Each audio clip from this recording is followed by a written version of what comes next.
Hi everybody, David Lewis here. Do you ever have a situation where your BDC comes to you and says, I have a customer coming in, this is the vehicle that they're interested in, we've already negotiated the price, so could you please have it prepped and ready for them when they show up for you to make a presentation and demonstration, and of course they want it parked out front. Well, the problem with this lead is that there's no gross to be had. They have probably already negotiated out all of the gross of the deal, and it's going to be a rock bottom commission or a mini commission.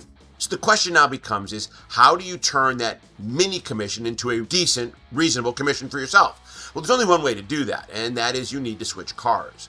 And how are you going to switch cars if the car is already parked and ready to go up front? So here's my suggestion. That car should not be parked up front. That car should be parked with all the other cars in the inventory. And so when the customer arrives, we're going to walk them out to that car and we're going to state, this is the car that you have selected. But before you make a final decision, I thought you might want to look at all the other vehicles that match what you've looked at for different options, features, and accessories. They already know they want the specific car. Now the question is will they switch cars because they want to add an option or an accessory?